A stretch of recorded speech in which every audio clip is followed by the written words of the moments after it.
Sebelumnya, perkenalkan nama saya Dinda Gidina dengan NIM 2406109 dan perkenalkan saya Odi Batumiawa dengan NIM 2406184. Saya Bulan Bernardi dengan NIM 240641194. Saya Raja Muhammad dengan NIM 240641099. Saya Muhammad Rizky Rahmatullah dengan nomor NIM 240811098.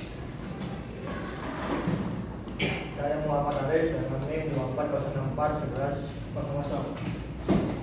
Saya Layar Abicari dengan NIM 2406410. Saya Samuel Safira dengan NIM 240641092. Saya Nia Belajar Barahma dengan NIM 240641022. Nah, sebenarnya apa sih tata surya itu?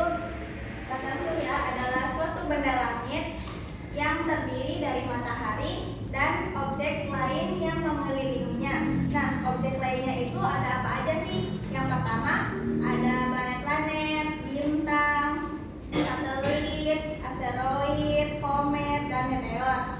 Nah, objek ini mengorbit kepada matahari karena pengaruh gravitasinya.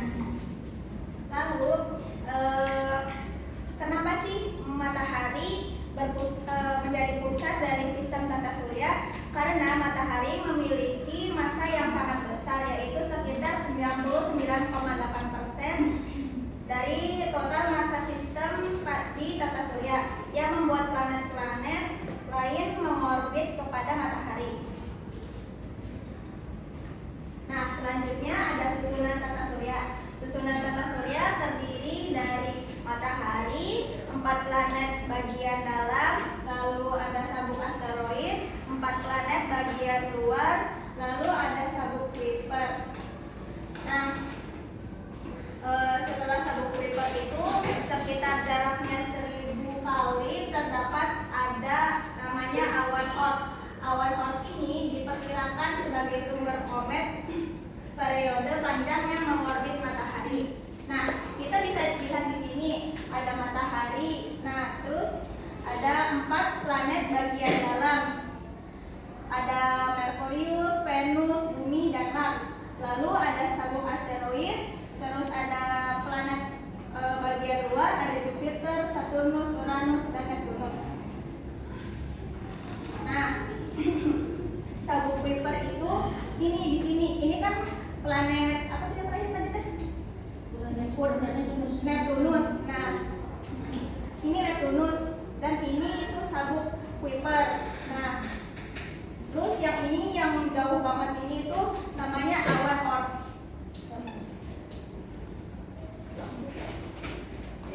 Ini ada matahari ya. Kalian tahu nggak sih matahari itu apa? Nah, jadi matahari itu adalah bintang. Nah, bintang ini adalah benda langit yang menghasilkan cahaya. Jadi matahari ini adalah bola gas yang menghasilkan cahaya. Nah, susunan matahari itu ada susunan matahari itu terdiri atas 92% hidrogen dan 2%-nya helium. Nah, suhu permukaan matahari itu yang bagian luarnya itu kurang lebih 6000 derajat Celcius dan yang suhu bagian dalamnya itu kurang lebih 15 derajat Celcius. Nah, matahari itu juga punya 6 lapisan. Yang pertama itu ada lapisan korona, kromosfer, fotosfer, konvektif dan radiatif, serta lapisan inti. Nah, kalau korona itu adalah lapisan keluar, kalau kromosfer itu lapisan luar permukaan yang tekanan gasnya itu ringan, dan yang ketiga ada fotosfer yang lapisan yang terlihat dari bumi, tekanan gasnya juga rendah. Yang keempat ada konvektif yang lapisannya itu ada setelah fotosfer dan menghantarkan energi matahari yang bersih. Menghantarkan energi matahari secara konveksi. Yang kelima ada radiatif, lapisan yang mengelilingi lapisan inti yang menghantarkan matahari secara radiasi. Dan yang terakhir itu ada lapisan inti. Lapisan inti itu lapisan yang terletak pada pusat.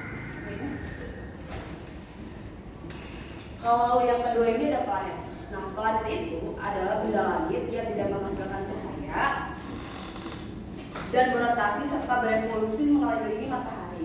Nah, dulu itu 9 planet, tapi sekarang itu cuma adanya 8 planet karena Pluto itu sudah tidak termasuk bagian dari planet. Nah, si planet ini juga mempunyai ukuran yang cukup besar.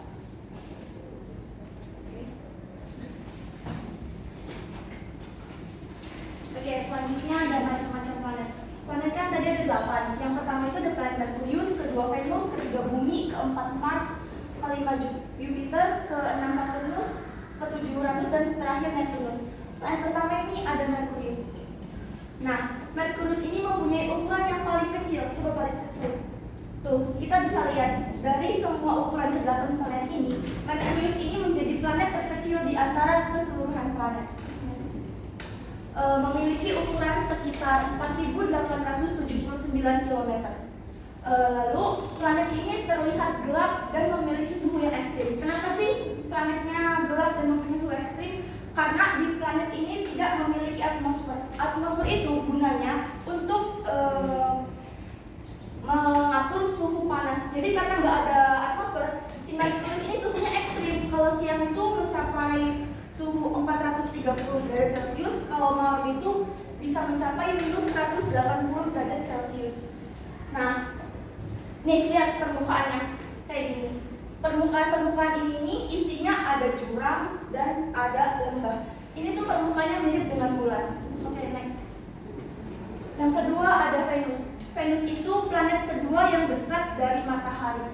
Nah, planet ini dikenal sebagai bintang fajar. Kenapa dikenal sebagai bintang fajar? Jadi waktu dulu itu ada peneliti langit melihat itu tuh bintang bersinar banget, dikiranya itu bintang, makanya dibilang itu bintang fajar, terus bintang senja. Padahal pas ditelisik pada zaman dahulu itu ternyata bukan bintang, tapi planet yang bernama planet Venus. Nah, istilah itu tuh masih terus digunakan sampai sekarang. Makanya planet Venus sekarang disebut sebagai bintang fajar. Kalau misal pagi matahari terbit ataupun malam matahari terbenam, biasanya kan ada planet yang muncul tuh, tapi nggak setiap hari ada. Nah, itu tuh biasanya planet Venus karena ini cahayanya terang banget. Terus ukurannya itu sekitar 12.100 km, hampir mirip dengan Bumi. Nah, planet Venus memiliki revolusi atau periode selama 225 hari dan rotasinya itu sekitar 443 hari di Bumi. Jadi periode itu 225, revolusi itu mengelilingi mataharinya tuh ya selama 225. Kalau misal rotasi, si planet tuh diem, tapi dia muter. Nah, muternya itu selama 243 hari, tapi perhitungan di Bumi. Sekiranya next. Selanjutnya planet Bumi. Planet Bumi adalah planet yang kita tinggali. Jadi kita semua, kita bersama ada di planet ini yang bisa disebut dengan makhluk bumi. Nah, bumi ini memiliki atmosfer yang terdiri dari campuran gas, yaitu seperti oksigen dan nitrogen. Nah, oksigen dan nitrogen ini sangat penting untuk keberlangsungan hidup para makhluk hidup atau makhluk bumi. Dan bumi juga berdiameter 12.700 km.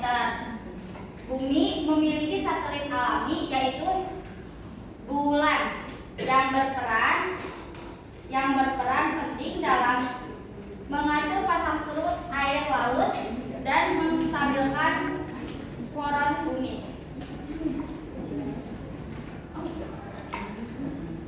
Selanjutnya planet Mars, bisa disebut juga dengan planet merah. Nih, ini merah kan? Ya.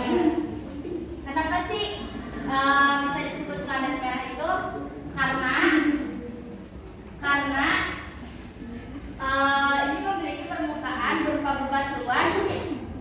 bebatuan dan debu yang mengandung besi oksida, sehingga planet ini disebut dengan planet merah.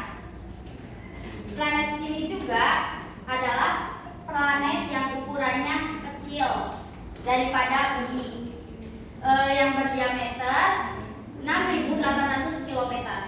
Nah, Mars juga memiliki berbagai fitur menarik seperti gunung berapi raksasa yang disebut juga dengan Olympus Mons dan lembah besar yang bernama Valles Marineris.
sedangkan kalau rotasinya 10,7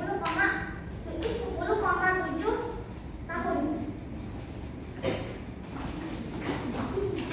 Jadi saya akan menjelaskan tentang Uranus. Jadi Uranus itu menjadi planet yang berbeda dari planet lain karena sumber rotasinya sebidang dengan bidang edarnya. Planet ini ditemukan oleh William Herschel pada tahun 1781. Planet ini memiliki cincin namun tidak diamati karena ukuran yang tipis. Terus Uranus adalah raksasa es yang berputar hampir tegak lurus dengan orbitnya sehingga dapat terlihat seperti mengelilingi matahari. Uranus menjadi planet pertama yang ditemukan dengan bantuan teleskop. Sini saya akan menjelaskan tentang Neptunus. Jadi Neptunus ini keadaannya sama dengan planet Uranus sehingga sering disebut sebagai planet kembar. Planet ini memiliki diameter sekitar 49.000 km. Dan juga Neptunus adalah planet yang dikenal karena cincinnya yang indah dan kompleks. Atmosfer Neptunus ini terdiri dari hidrogen dan helium.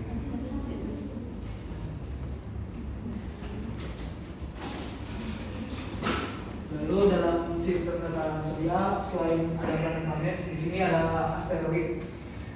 Asteroid terkadang disebut dengan planet kecil, namun tidak termasuk planet. Kenapa? Karena berasal dari sisa bongkahan batu.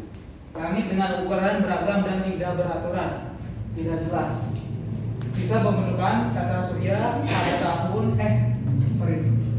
sisa pembentukan tata surya di 4,6 miliar tahun lalu. Sebagian besar asteroid dapat ditemukan di antara Mars dan Jupiter. Asteroid ini bergerombol membentuk gugusan menyerupai sabuk yang orbit matahari. Coba presiden deh. Yang orbit sabuk. Yang sabuk. Yang ada sabuk. Nah, kira-kira gambarannya kayak gini. Melingkar di sabuk kan melingkar gitu ya.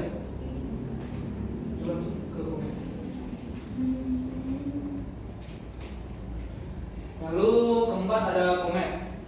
Komet terbentuk dari sisa-sisa pembentukan tata surya kita, yaitu awan es, debu, dan gas yang disebut nebula. Nebula ini mengorbit matahari dalam jarak yang sangat jauh di wilayah yang dikenal sebagai sabuk Kuiper dan awan Oort. Komet adalah benda langit yang terdiri dari es, debu, gas yang mengorbit matahari. Benda langit ini sering dibilang sebagai bintang ekor karena memiliki ekor yang tampak seperti rambut yang panjang saat mendekati matahari. Komet berasal dari bahasa Yunani, yaitu kometes, yang berarti rambut panjang. Lalu ada satelit. Satelit adalah benda langit yang mengitari planet. Satelit diluncurkan ke luar angkasa dengan menggunakan roket berdasarkan cara terbentuknya. Satelit dibedakan menjadi dua. Yang pertama ada satelit alam. Satelit alam sendiri terbentuk dengan terjadinya peristiwa yang berbentuk bersamaan dengan planet. Contohnya yaitu satelit bulan alias satelit bumi. Lalu Europa satelit Jupiter dan Titan adalah satelit Saturnus. Lalu kedua ada satelit buatan. Satelit buatan merupakan satelit yang dibuat oleh manusia dengan tujuan tertentu, misalnya navigasi ataupun pengamatan planet. Contoh dari satelit ini adalah satelit Palapa, yaitu milik Indonesia, dan satelit NOAA atau National Oceanic and Atmospheric Administration Amerika Serikat.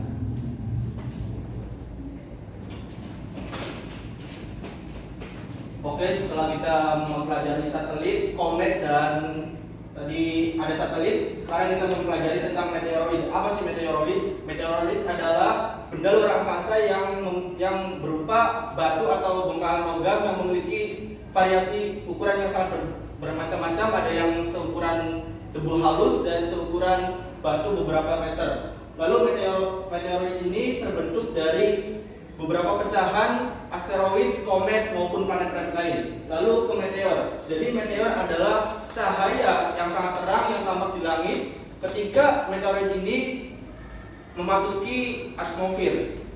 Lalu meteorit ini biasa disebut dengan bintang jatuh atau shooting star. Lalu meteorit ini adalah sisa-sisa dari meteoroid yang mampu menembus atmosfer. Yang dimana meteorit ini ada 3 macam. Yang pertama ada meteorit batu, meteorit besi, dan meteorit batu besi. Lalu ada fenomena rotasi dan revolusi bumi. Rotasi, apa sih rotasi bumi? Adalah perputaran bumi pada torusnya sendiri yang berlangsung selama sekitar 24 jam karena menciptakan pergantian siang dan malam. Lalu revolusi bumi adalah perjalanan bumi mengelilingi matahari selama 365 hari atau 1 tahun dan menghasilkan perbedaan musim yang silih berganti di berbagai belahan dunia.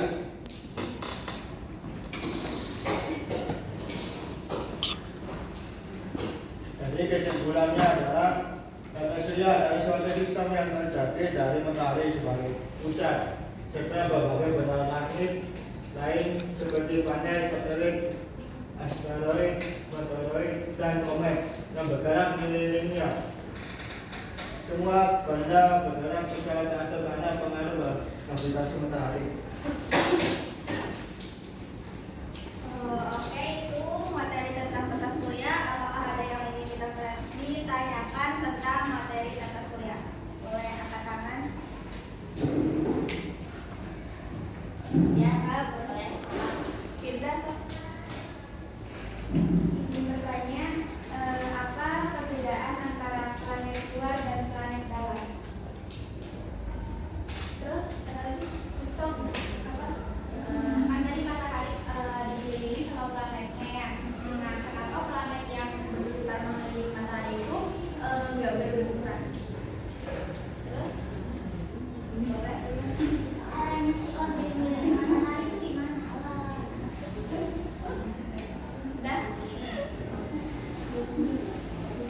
udah?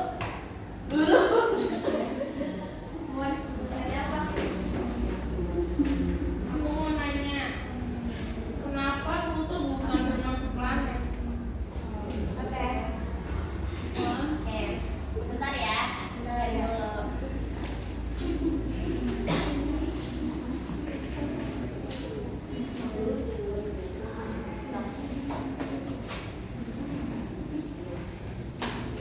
Tadi kan ada pertanyaan kenapa Pluto itu bukan termasuk planet.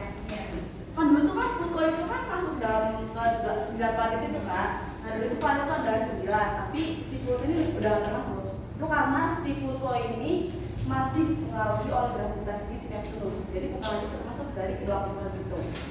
Nanti. Terima kasih ya.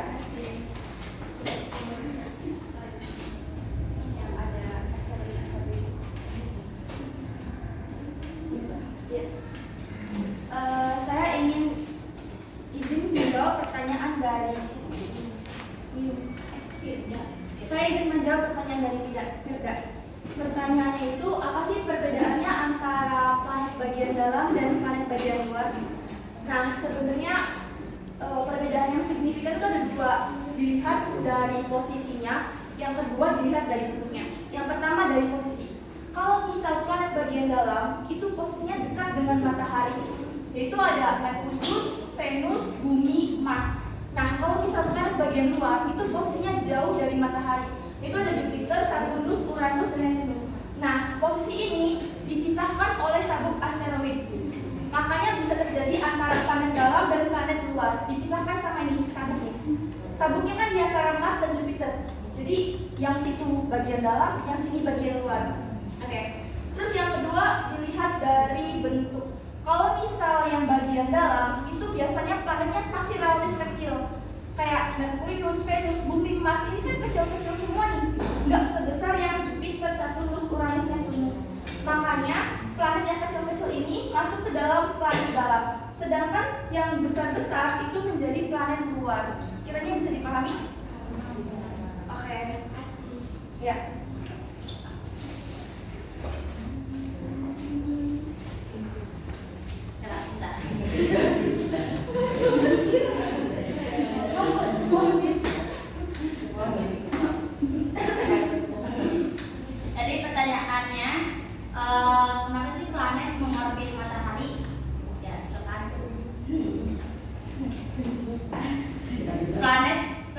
planet mengorbit matahari itu karena adanya gaya gravitasi yang kuat dari matahari.